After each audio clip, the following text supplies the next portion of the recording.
रसूल अल्लाह वसल्लम अलैका या हबीब अल्लाह सल्लल्लाहु अलैका या रसूल अल्लाह वसल्लम अलैका या हबीब अल्लाह।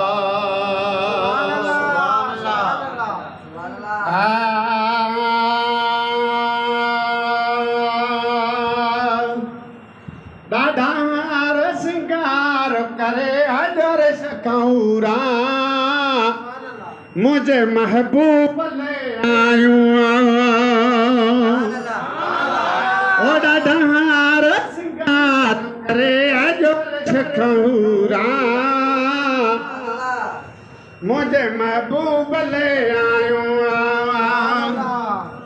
मुझे महबूब ले आयो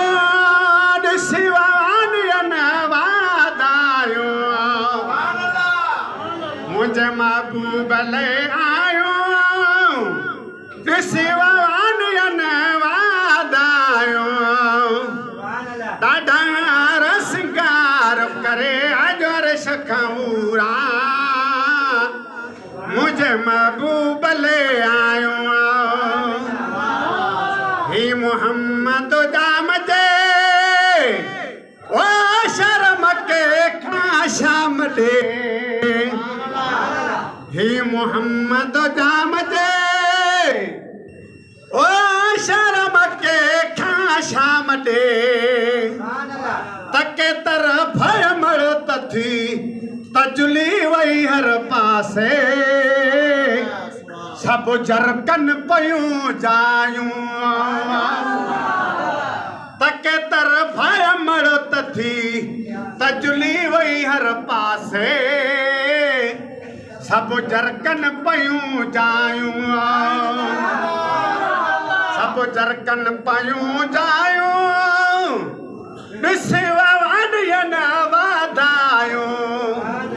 ॾाढा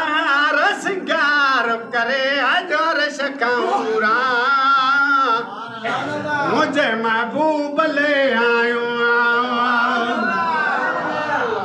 नाहे जरूरत हार जी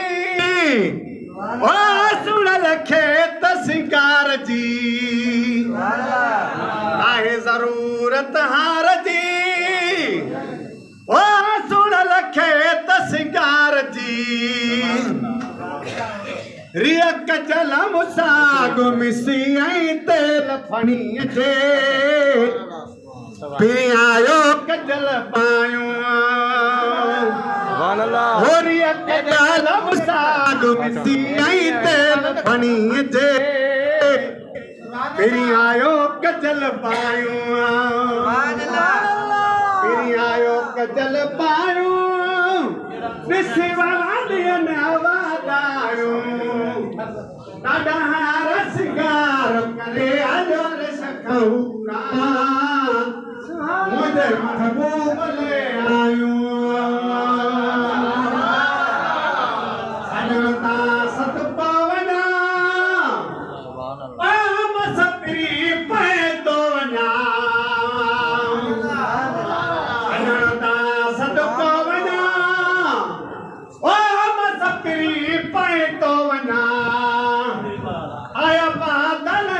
तकबालियले फुल भरजी तन बूंदों थे बरसायूं आया बादल तकबालियले फुल भरजी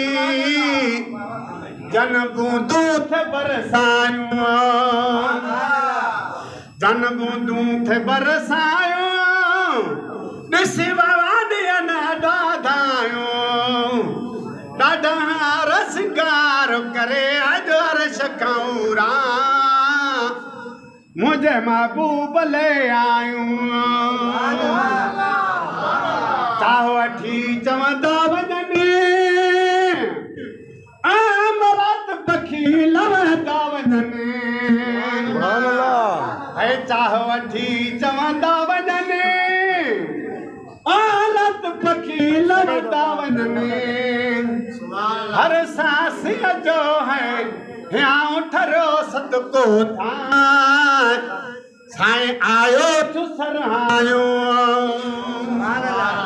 हर सासीअ जो है हियां ठरो सदको था साईं आयो तूं सरहायो शहर पढ़नि था शान में और आशिक अरबुस्तान में शहर पढ़नि था शान में और आशिक अरबुस्तान में शहर पढ़नि था शान में और आशिक अरबुस्तान में हिक मखीणो फ़कीर महर छाड़ो बदारन